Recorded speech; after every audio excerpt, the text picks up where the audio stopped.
নমস্কার। শ্রীমদ্ ভাগবত গীতা দ্বাদশ অধ্যায় ভক্তিযোগ শ্লোক 1। অর্জুন উবাচ এবং শততযুক্তা যে ভক্তাস্তং পর্যুপাসতে যেহ চাপক্ষরমব্যক্তং তেষাং কে যোগবিত্তমা। অনুবাদ: অর্জুন জিজ্ঞাসা করলেন, এভাবে নিরন্তর ভক্তিযুক্ত হয়ে যে সমস্ত ভক্তেরা যথাযথভাবে তোমার আরাধনা করেন এবং যারা ইন্দ্রিয়াতীত অব্যক্ত ব্রহ্মের উপাসনা করেন তাদের মধ্যে কারা শ্রেষ্ঠ যোগী। তাৎপর্য: এখন পর্যন্ত শ্রীকৃষ্ণ সবিশেষ তত্ত্ব, নির্বিশেষ তত্ত্ব ও বিশ্বরূপ সম্বন্ধে ব্যাখ্যা করেছেন এবং সব রকমের ভক্ত ও যোগীদের কথা বর্ণনা করেছেন।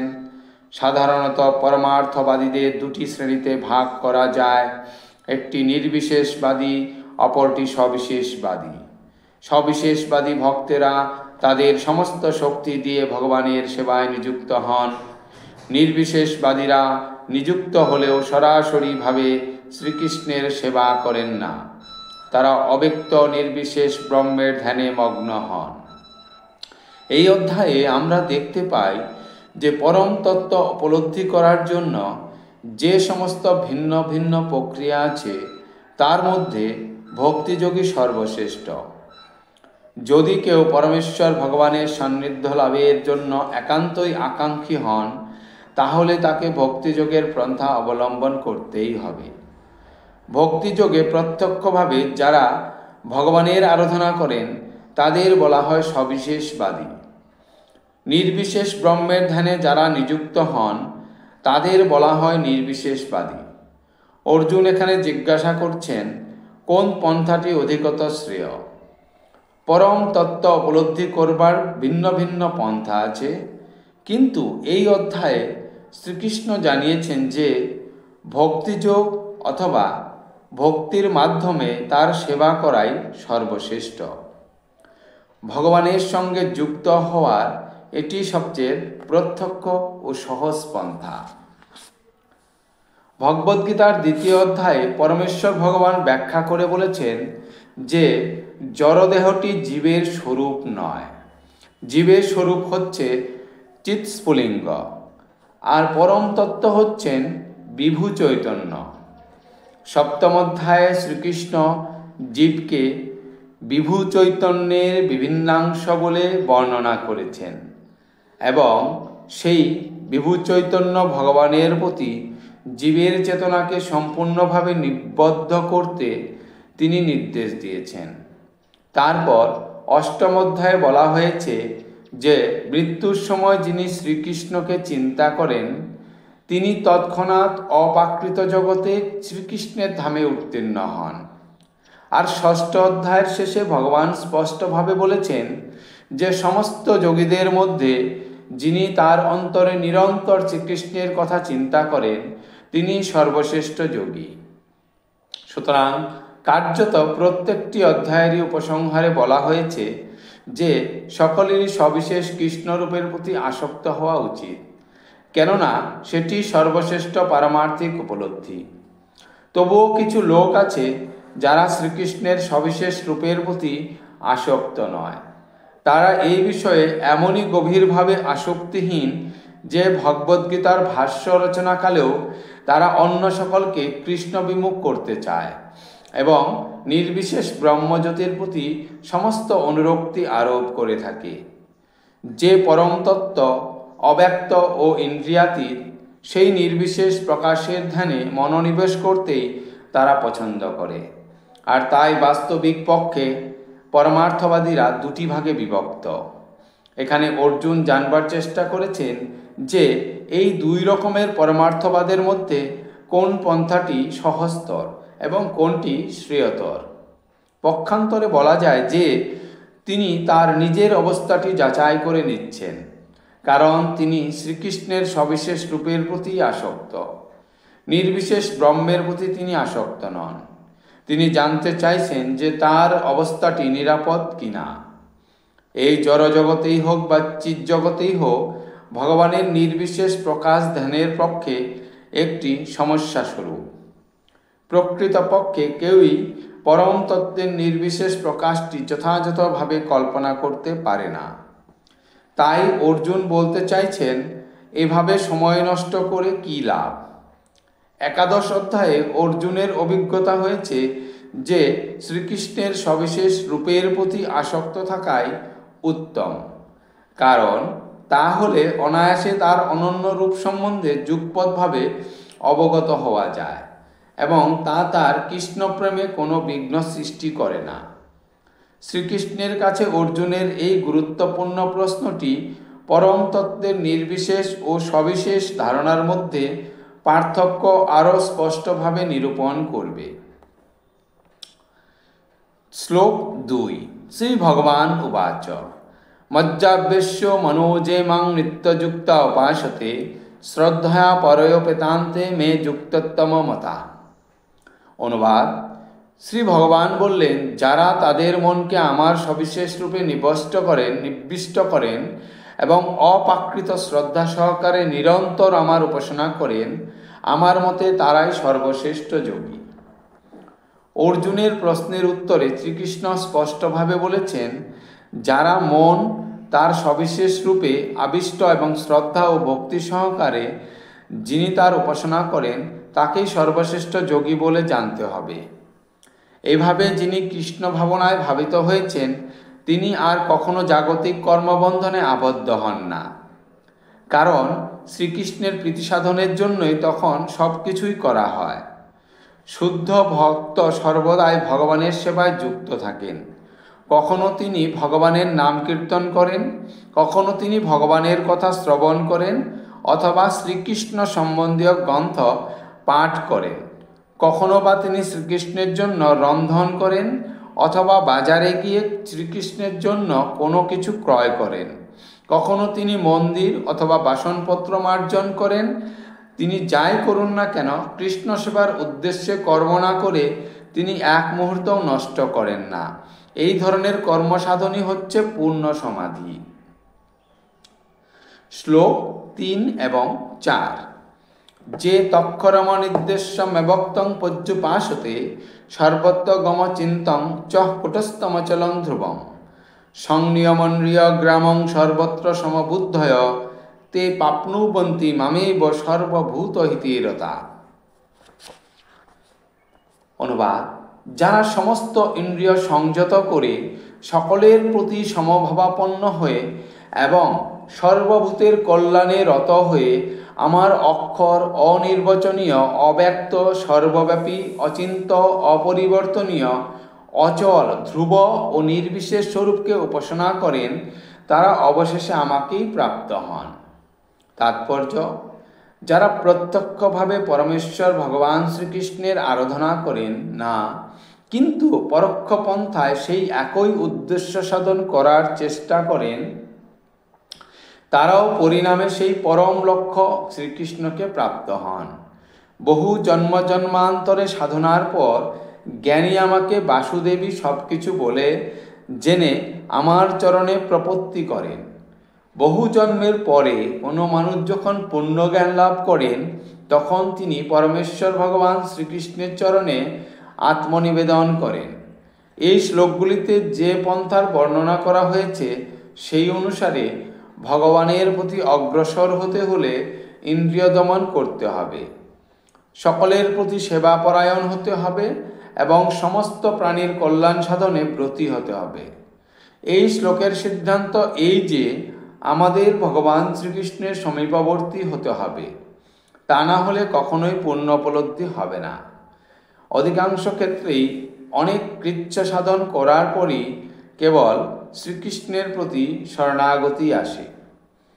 স্বতন্ত্র আত্মার অন্তঃস্থলে পরমাত্মাকে উপলব্ধি করতে হলে দর্শন, শ্রবণ, আস্বাদন আদি সব রকম ইন্দ্রিয়ের ক্রিয়াকলাপ থেকে নিবৃত হতে হয়। তখন উপলব্ধি করা যায় যে পরমাত্মা সর্বত্রই বিরাজমান। এই উপলব্ধির ফলে আর কারো প্রতি হিংসাভাব থাকে না। তখন আর মানুষে ও পশুতে ভেদ বুদ্ধি থাকে না, কারণ তখন কেবল আত্মারই দর্শন হয়। বাইরের আবরণটিকে তখন আর দেখা যায় না। কিন্তু সাধারণ মানুষের পক্ষে এই নির্বিশেষ উপলব্ধি অত্যন্ত দুষ্কর। শ্লোক 5। ক্লেশহি ধিকতরস্তে সাম ব্যক্ত সপ্তচেতসাম অব্যক্তা হি গতি দুঃখং দেহ ভদ্বীর ব্যাপতে। অনুবাদ: যাদের মন ভগবানের অব্যক্ত নির্বিশেষ রূপের প্রতি আসক্ত, তাদের ক্লেশ অধিকতর হয়। অব্যক্তের উপাসনার ফলে দেহধারী জীবদের কেবল দুঃখই লাভ হয়। তাৎপর্য: যে সমস্ত অধ্যাত্মবাদীরা ভগবানের অচিন্ত, অব্যক্ত ও নির্বিশেষ তত্ত্ব জানবার প্রয়াসী, তাদের বলা হয় জ্ঞানযোগী, এবং যারা সম্পূর্ণরূপে কৃষ্ণ ভাবনায় হয়ে ভক্তিযুক্ত চিত্তে ভগবানের সেবা করেন, তাদের বলা হয় ভক্তিযোগী। এখন এখানে জ্ঞানযোগ ও ভক্তিযোগের মধ্যে পার্থক্য সুস্পষ্টভাবে ব্যক্ত করা হয়েছে। জ্ঞানযোগের পন্থা পরিণামে একই লক্ষ্যে গিয়ে উপনীত হলেও তা অত্যন্ত ক্লেশ সাপেক্ষ, কিন্তু ভক্তিযোগের পন্থা বা সরাসরিভাবে ভগবানের সেবা করার পন্থা অত্যন্ত সহজ এবং তা দেহধারী জীবের সহজাত। অনাদিকাল ধরে আত্মা দেহের মধ্যে আবদ্ধ হয়ে আছে, সে যে তার দেহ নয়, তত্ত্বগতভাবে সেই ধারণা করাও তার পক্ষে অত্যন্ত কঠিন। তাই ভক্তিযোগী শ্রীকৃষ্ণের বিগ্রহের অর্চনা করার পন্থা অবলম্বন করেন, কারণ তার ফলে মনের মধ্যে সবিশেষ রূপের বদ্ধমূল ধারণাটি বাহ্যিক প্রয়োগ করা যায়। মন্দিরে ভগবান শ্রীকৃষ্ণের অর্চাবিগ্রহের যে পূজা, তা কোনো মতেই মূর্তি পূজা নয়। বৈদিক শাস্ত্রে সগুণ এবং নির্গুণ উভয় উপাসনারই উল্লেখ পাওয়া যায়। মন্দিরে ভগবানের শ্রীবিগ্রহের যে উপাসনা, তা সগুণ উপাসনা, কেননা জড়গুণাবলীর দ্বারা সেখানে ভগবান প্রকাশিত হয়েছেন। ভগবানের রূপ যদিও পাথর, কাঠ অথবা তৈলচিত্র আদি জড়গুণের দ্বারা প্রকাশিত হয়, কিন্তু প্রকৃতপক্ষে তা জড় নয়, সেটি পরমেশ্বর ভগবানের অপ্রাকৃত তত্ত্ব। সেই সম্বন্ধে একটি স্থূল উদাহরণ এখানে দেওয়া যেতে পারে। যেমন রাস্তার পাশে আমরা ডাক বাক্স দেখতে পাই, এবং সেই বাক্সে আমরা যদি চিঠিপত্র ফেলি, তাহলে সেগুলি স্বাভাবিকভাবে তাদের গন্তব্যস্থলে অনায়াসে পৌঁছে যাবে। কিন্তু যে কোনো একটি পুরনো বাক্সে অথবা ডাক বক্সের অনুকরণে তৈরি ডাকঘরের অনুমোদিত অনুমোদিত কোনো বাক্সে চিঠি ফেললে কোনো কাজ হবে না। তেমনি মন্দিরে প্রতিষ্ঠিত ভগবানের শ্রীমূর্তি ভগবানের অনুমোদিত প্রকাশ, যাকে বলা হয় অর্চাবিগ্রহ। এই অর্চাবিগ্রহ ভগবানের অবতার। ভগবান সেই রূপের মাধ্যমে সেবা গ্রহণ করেন। ভগবান সর্বশক্তিমান, তাই তিনি তার বিগ্রহরূপ অবতারের মাধ্যমে তার ভক্তের সেবা গ্রহণ করতে পারেন। জড়জগতের বন্ধনে আবদ্ধ মানুষদের সুবিধার্থে তিনি এই বন্দোবস্ত করেছেন। সুতরাং ভক্তের পক্ষে সরাসরিভাবে এবং অচিরেই ভগবানের সান্নিধ্য লাভ করতে কোনো অসুবিধা হয় না। কিন্তু যারা অধ্যাত্ম উপলব্ধির জন্য নির্বিশেষবাদের পন্থা অবলম্বন করেন, তাদের সেই পথ অত্যন্ত কষ্ট সাপেক্ষ। তাদের উপনিষদ আদি গ্রন্থাবলীর মাধ্যমে পরমেশ্বর অব্যক্ত রূপ উপলব্ধি করতে হয়। তাদের সেই ভাষা শিক্ষা করতে হয়, অতীন্দ্রিয় অনুভূতিগুলি উপলব্ধি করতে হয়, এবং এই সব পন্থাগুলি হৃদয়ঙ্গম করতে হয়। সাধারণ মানুষের পক্ষে এই সমস্ত পন্থা অবলম্বন করা খুব সহজ নয়, কিন্তু কৃষ্ণ ভাবনায় ভাবিত যে মানুষ সদ্গুরুর তত্ত্বাবধানে ভক্তিযোগে ভগবানের সেবা করছেন, তিনি কেবলমাত্র ভক্তি ভরে ভগবান শ্রীবিগ্রহকে প্রণাম করে, ভগবানের লীলা শ্রবণ করে এবং ভগবানকে নিবেদিত প্রসাদ গ্রহণ করে অনায়াসে পরমেশ্বর ভগবানকে উপলব্ধি করতে পারেন। নির্বিশেষবাদীরা যে অনর্থক ক্লেশদায়ক পন্থা অবলম্বন করেন, তাতে পরিণামে তাদের পরম তত্ত্বের চরম উপলব্ধি না হওয়ার ঝুঁকি যে থেকেই যায়, সেই সম্বন্ধে কোনো সন্দেহ নেই। কিন্তু সবিশেষবাদীরা কোনো রকম ঝুঁকি না নিয়ে, কোনো রকম ক্লেশ অথবা দুঃখ স্বীকার না করে সরাসরিভাবে পরমেশ্বর ভগবানের সমীপবর্তী হন। শ্রীমদ্ ভাগবত এই ধরনের একটি শ্লোক আছে যেখানে বলা হয়েছে যে পরমেশ্বর ভগবানের শ্রীচরণে আত্মনিবেদন করাই যদি পরম উদ্দেশ্য হয়, এই আত্মনিবেদনের পন্থাকেই বলা হয় ভক্তি। তাহলে তা না করে কোনটি পদ ব্রজ আর কোনটি ব্রহ্মা নয়, সেটি জানবার জন্য সারাটি জীবন নষ্ট করলেও তার ফল অবশ্যই ক্লেশদায়ক হয়। তাই আত্মোপলব্ধির এই ক্লেশদায়ক পন্থা অবলম্বন না করতে এখানে উপদেশ দেওয়া হয়েছে, কারণ তার পরিণতি অনিশ্চিত। জীব হচ্ছে নিত্য স্বতন্ত্র আত্মা এবং সে যদি ব্রহ্মে লীন হয়ে যেতে চায় তাহলে সে তার স্বরূপের সৎ ও চিৎ প্রবৃত্তির উপলব্ধি করতে পারবে, কিন্তু আনন্দময় প্রবৃত্তির উপলব্ধি হয় না। জ্ঞানযোগের পন্থা বিশেষভাবে অগ্রণী ও প্রকল্প অধ্যাত্মবিদ কখনো হয়তো কোনো ভক্তের কৃপায় ভক্তিযোগে পথে আনন্দে আসতে পারেন। সেই সময় নির্বিশেষবাদের দীর্ঘ সাধনা তার ভক্তিযোগের পথে প্রতিবন্ধক হয়ে দাঁড়ায়, কারণ তিনি তখন তার পূর্বার্জিত ধারণাগুলি ত্যাগ করতে পারেন না। তাই দেহধারী জীবের পক্ষে নির্বিশেষ ব্রহ্মের উপাসনা সর্বাবস্থাতেই ক্লেশদায়ক, তার অনুশীলন ক্লেশদায়ক এবং তার উপলব্ধিও ক্লেশদায়ক। প্রতিটি জীবেরই আংশিক স্বাতন্ত্র্য আছে এবং আমাদের নিশ্চিতভাবে জানা উচিত যে এই নির্বিশেষ ব্রহ্মোপলব্ধি আমাদের চিন্ময় সত্তার আনন্দময় প্রবৃত্তির বিরোধী। এই পন্থা গ্রহণ করা উচিত নয়, কারণ প্রতিটি গ্রন্থের সমস্ত জীবের পক্ষে কৃষ্ণ ভাবনার পন্থাই সর্বশ্রেষ্ঠ, যার মাধ্যমে সে সর্বতভাবে ভগবানের সেবায় নিয়োজিত হতে পারে। সেই ভগবত তত্ত্বগুলোকে যদি কেউ অবহেলা করে তাহলে তার ভবভক্তিমুখ নাস্তিকে পরিণত হবার সম্ভাবনা থাকে। এতএব অব্যক্ত অচিন্ত ইন্দ্রিয়াভূতির অতীত নির্বিশেষ ধ্যানে মগ্ন হবার পন্থায় কখনোই, বিশেষ করে এই যুগে, প্রণোদিত করা উচিত নয়।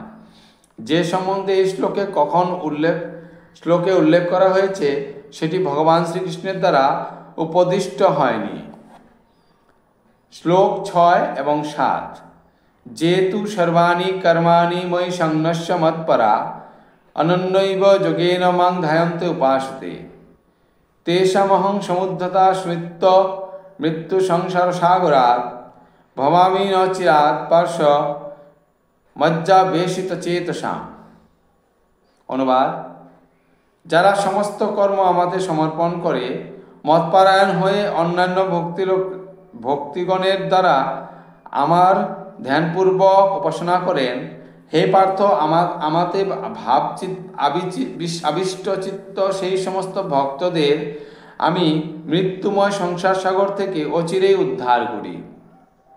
তাৎপর্য: এখানে স্পষ্টভাবে বর্ণনা করা হয়েছে যে ভগবত ভক্তরা অত্যন্ত ভাগ্যবান, কেননা ভগবানের কৃপায় তারা অচিরেই জড়জগতের বন্ধন থেকে মুক্তি লাভ করেন।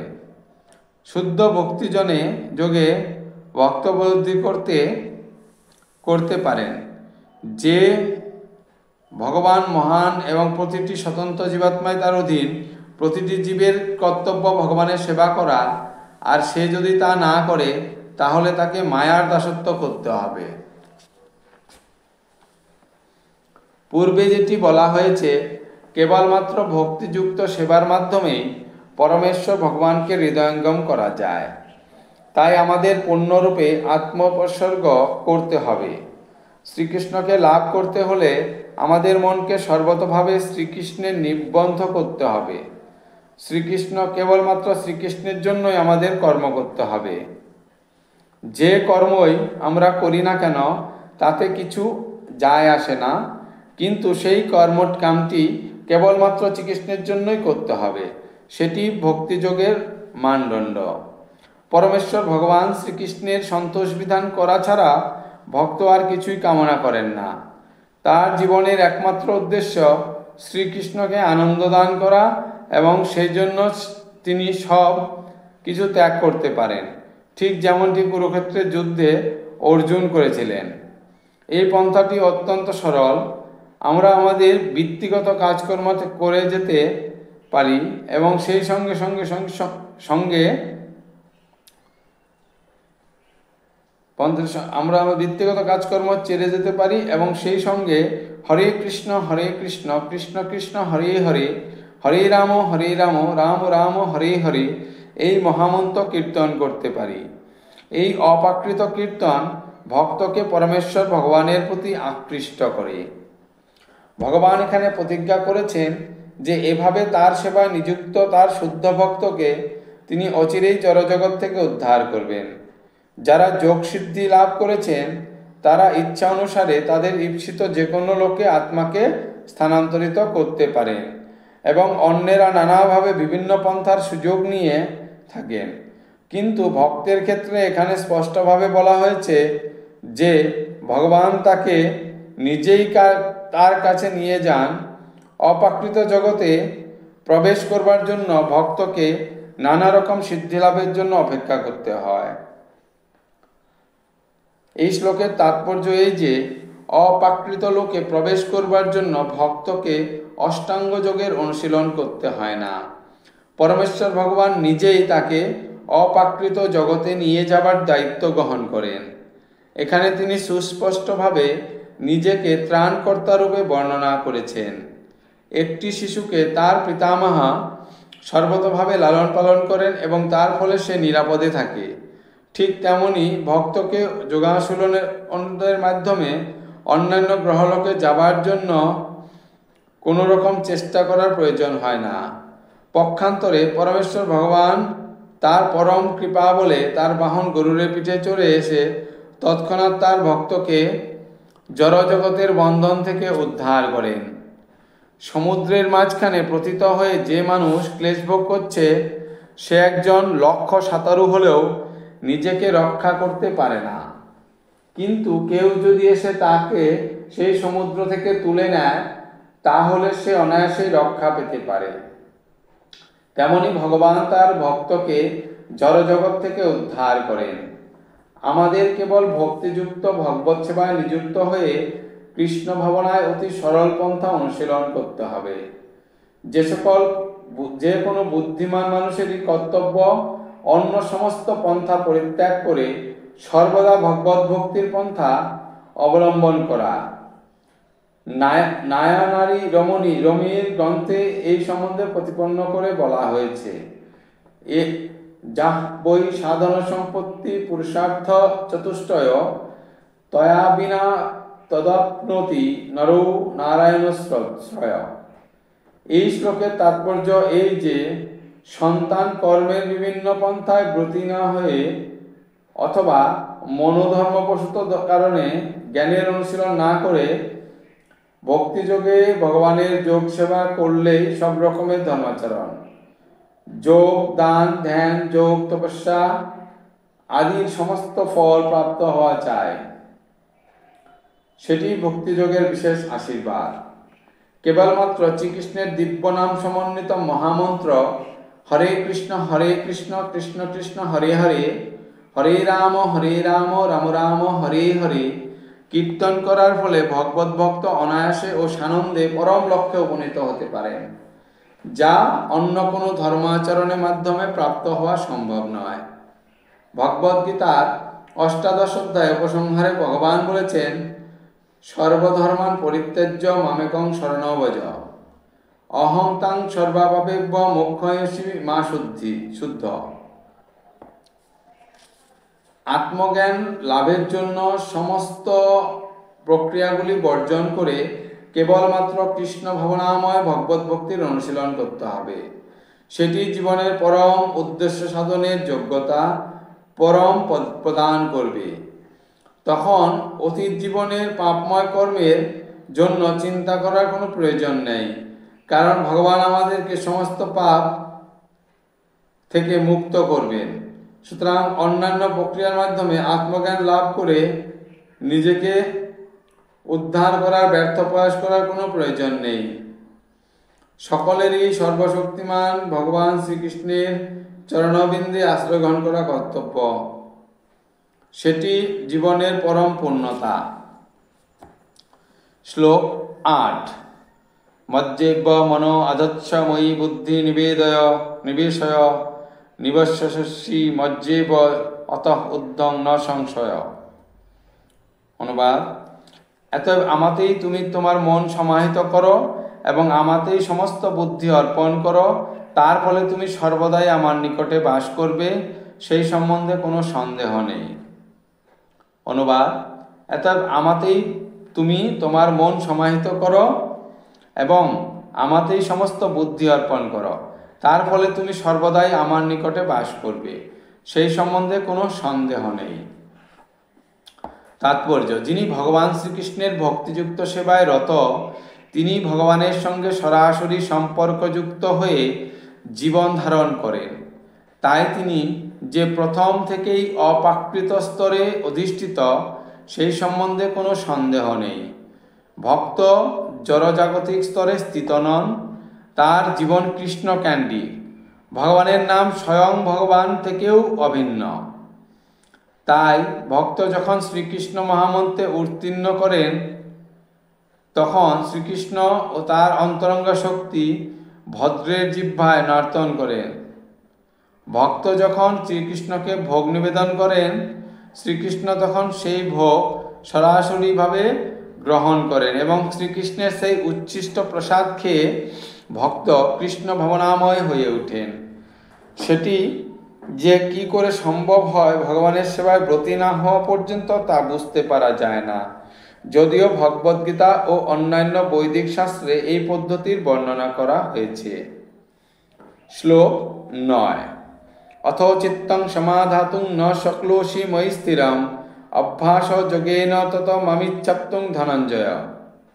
অনুবাদ: হে ধনঞ্জয়, যদি তুমি স্থিরভাবে আমাতে চিত্ত সমাহিত করতে সক্ষম না হও, তাহলে ভক্তিযোগের অভ্যাসের দ্বারা আমাকে প্রাপ্ত হতে ইচ্ছা করো।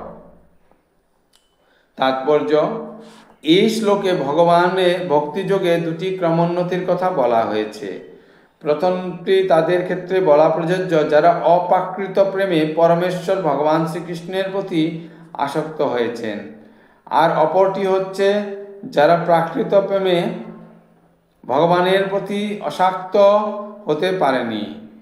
এই দ্বিতীয় স্তরের ভক্তদের জন্য নানা রকম বিধিনিষেধের নির্দেশ দেওয়া হয়েছে, যা অনুশীলন করার মাধ্যমে শ্রীকৃষ্ণের প্রতি আসক্তির স্তরে উন্নীত হওয়া যায়। ভক্তিযোগ ইন্দ্রিয়গুলিকে নির্মল করবার পন্থা। ভবসংসারে বর্তমানে ইন্দ্রিয় তর্পণে নিরত থাকার ফলে মায়ারুদ্ধ জীবের ইন্দ্রিয়গুলি সর্বদা কলুষিত হয়ে থাকে, কিন্তু ভক্তিযোগ অনুশীলন করার ফলে এই সমস্ত ইন্দ্রিয়গুলি নির্মল হয় এবং নির্মল স্তরে তারা সরাসরি পরমেশ্বর ভগবানের সংস্পর্শে আসে। এই জড়জগতে আমি কোনো না কোনো মালিকের চাকরি করিতে পারি, কিন্তু সেই দাসত্ব ভালোবাসার নয়। আমি কেবলমাত্র কিছু টাকা পাওয়ার জন্য সেই চাকরি করি, আর সেই মালিকও আমাকে ভালোবাসে না, আমার কাছ থেকে কাজ আদায় করে আমাকে পারিশ্রমিক দেয়। সুতরাং সেখানে ভালোবাসি কোনো প্রশ্নই উঠতে পারে না। কিন্তু পারমার্থিক জীবনে নির্মল দিব্যপ্রেমের স্তরে উত্তীর্ণ হবে। আমাদের বর্তমান ইন্দ্রিয়গুলি দিয়ে ভগবানের সেবা করার মাধ্যমেই সেই প্রেম ভক্তির স্তব লাভ করা যায়। সকলের হৃদয়ে এই তদ্ভক প্রেম সুপ্ত অবস্থায় রয়েছে এবং সেই ভগবত প্রেম বিভিন্ন রূপে প্রকাশিত হয়। কিন্তু জড় থেকে আমাদের হৃদয়কে নির্মল করতে হবে এবং আমাদের হৃদয়ের সুপ্ত কৃষ্ণপ্রেমকে পুনরুজ্জীবিত করতে হবে। সেটি সর্বাঙ্গীন পন্থা। ভক্তিযোগ অনুশীলন করতে হলে দক্ষ ঈষৎগুরু তত্ত্বাবধানে কতকগুলি বিধিনিয়ম পালন করা কর্তব্য। খুব সকালে ঘুম থেকে ওঠা, স্নান করে মন্দিরে গিয়ে আরতি করা, হরে কৃষ্ণ মহামন্ত্র কীর্তন করা, তারপর ফুল তুলে ভগবানের শ্রীচরণে তা নিবেদন করা, ভোগ রন্ধন করে তা ভগবানকে নিবেদন করা, প্রসাদ গ্রহণ আদি ইত্যাদি তা নানা রকমের বিধিনিয়ম অনুশীলন করতে হয়। আর নিরন্তর শুদ্ধ ভক্তর কাছ থেকে ভগবদ্গীতা ও শ্রীমদ্ ভাগবত শ্রবণ করতে হয়। এই পন্থা অনুশীলন করার ফলে যে কেউ প্রেম ভক্তি স্তরে উন্নীত হতে পারে এবং তখন অবশ্যই চিন্ময় ভগবদ্ধামে প্রবেশ করা যায়। সদ্গুরুর তত্ত্বাবধানে বিধিবদ্ধভাবে এই ভক্তিযোগ অনুশীলন করলে অবশ্যই ভগবৎ প্রেম লাভ করা যায়। শ্লোক 10। অভ্যাসেহ পাশার্থো হসি মৎকর্ম পরম ভব মদর্থমপি কর্মাণি কুর্বন সিদ্ধিমবাপসুষি। অনুবাদ: এমনকি যদি তুমি অভ্যাস করতেও অসমর্থ হও, তাহলে আমার প্রতি কর্মপরায়ণ হও, আমার জন্য কর্ম করেও তুমি সিদ্ধি লাভ করবে। যিনি সদ্গুরুর তত্ত্বাবধানে বৈধি ভক্তি অনুশীলন করতে সমর্থ নন, তিনি কেবলমাত্র ভগবানের জন্য কর্ম করার মাধ্যমে সিদ্ধি লাভ করতে পারেন। এই কর্ম কিভাবে সাধন করা যায় তা ভগবদ্গীতার 11 অধ্যায়ের 55তম শ্লোকে ব্যাখ্যা করা হয়েছে। কৃষ্ণ ভাবনামৃত প্রচারে সকলকেই সহানুভূতিশীল হওয়া উচিত। বহু ভক্ত কৃষ্ণ ভাবনামৃত প্রচারে নিযুক্ত আছেন এবং তাদের সাহায্যের প্রয়োজন আছে। সুতরাং কেউ যদি সরাসরিভাবে ভক্তিযোগের বিধিনিয়ম পালন করতে না পারেন, তিনি অন্তত এই ধরনের কাজে সহায়তা করতে পারেন। প্রতিটি প্রচেষ্টাতেই জমি, অর্থ, সংগঠন ও শ্রমের প্রয়োজন হয়। ঠিক যেমন ব্যবসা করার জন্য জায়গার দরকার হয়, মূলধনের প্রয়োজন হয়, শ্রমের প্রয়োজন হয় এবং তা প্রসারের জন্য সংগঠনের প্রয়োজন হয়, তেমনি শ্রীকৃষ্ণের সেবাতেও এগুলির প্রয়োজন আছে। শুধু পার্থক্যটি এই যে বৈষয়িক কর্মগুলি সাধিত হয় কেবল ইন্দ্রিয় তৃপ্তির জন্য, কিন্তু সেই একই কর্ম শ্রীকৃষ্ণের সন্তুষ্টি বিধানের জন্য অনুষ্ঠিত হলে তা পারমার্থিক কর্মে পরিণত হয়। যদি কারো যথেষ্ট টাকা থাকে তাহলে তিনি কৃষ্ণ ভাবনামৃত প্রচারের জন্য মন্দিরে অথবা অফিস নির্মাণে সাহায্য করতে পারেন, কিংবা তিনি গ্রন্থাদি প্রকাশনার সাহায্য করতে পারেন। ভগবানের সেবায় নানা রকম কর্ম করবার সুযোগ রয়েছে এবং সেই কর্মগুলি করার জন্য আগ্রহী হতে হবে। কেউ যদি তার কর্মের ফল সম্পূর্ণভাবে উৎসর্গ করতে না পারেন, তাহলে তিনি অত্যন্ত তার কিছু অংশ ভগবানের বাণী প্রচারের উদ্দেশ্যে দান করতে পারেন। কৃষ্ণ ভাবনাময় ক্রিয়াকলাপের উদ্দেশ্যে স্বেচ্ছাকৃতভাবে সেবা করার ফলে ক্রমান্বয়ে ভগবৎ প্রেমের উচ্চতর পর্যায়ে উন্নীত হওয়া যায়, যার ফলে জীবনে পূর্ণতা লাভ করা যায়। শ্লোক 11। অথৈতদোপশক্তোষি কর্তুং মদযোগমাশ্রিত সর্বকর্ম ফলত্যাগং তৎকুরু যথাত্মবান। আর যদি তাও করতে অক্ষম হও, তবে আমাতে সমস্ত কর্ম অর্পণ করে সংযত চিত্তে কর্মফল ত্যাগ করো। তাৎপর্য: এমনও হতে পারে যে সামাজিক, পারিবারিক, ধর্মীয় বা অন্য কোনো প্রতিবদ্ধকতার ফলে কেউ কৃষ্ণ ভাবনামৃত প্রচারের কাজে সহায়তা করতে অসমর্থ। প্রত্যক্ষভাবে কেউ যদি কৃষ্ণ ভাবনামৃত প্রচারের কাজে যুক্ত হন, তাহলে হয়তো তার পরিবারের কাছ থেকে আপত্তি আসতে পারে বা নানা রকমের অসুবিধা দেখা দিতে পারে। যার এই রকমের সমস্যা থাকে তার প্রতি উপদেশ দেওয়া হচ্ছে যে তার কর্মের সঞ্চিত ফল কোনো সৎ উদ্দেশ্যে তিনি অর্পণ করতে পারেন। বৈদিক শাস্ত্রে এই ধরনের বিধান দেওয়া হয়েছে। সেখানে নানা রকম যজ্ঞবিধির বর্ণনা করা হয়েছে এবং বিশেষ পুণ্যকর্ম অনুষ্ঠানের উল্লেখ করা হয়েছে, যাতে পূর্বকৃত কর্মের ফল অর্পণ করা যায়। এভাবেই ধীরে ধীরে দিব্যজ্ঞান লাভের স্তরে উন্নীত হওয়া যায়। এমনও দেখা যায় যে কৃষ্ণ ভাবনাময় কার্যকলাপ নিরুৎসাহী লোকেরা হাসপাতাল অথবা অন্য কোনো সামাজিক প্রতিষ্ঠানের জন্য দান করে থাকেন। এভাবে তারা বহু কষ্টে উপার্জিত অর্থ দান করার মাধ্যমে তাদের কর্মের ফল দান করে থাকেন। এই পন্থাকেও এখানে অনুমোদন করা হয়েছে, কারণ এভাবে কর্মফল দান করার মাধ্যমে চিত্ত ক্রমশ নির্মল হতে থাকে এবং চিত্ত নির্মল হলে কৃষ্ণ ভাবনার অমৃত উপলব্ধি করা যায়। কৃষ্ণ ভাবনামৃত অবশ্য অন্য কোনো প্রক্রিয়ার উপর নির্ভরশীল নয়, কারণ কৃষ্ণ ভাবনামৃতই চিত্তকে নির্মল করতে পারে। কিন্তু কৃষ্ণ ভাবনামৃত গ্রহণের পথে যদি কোনো প্রতিবন্ধকতা দেখা দেয়, তাহলে কর্মফল ত্যাগ করার পন্থা অবলম্বন করা যেতে পারে।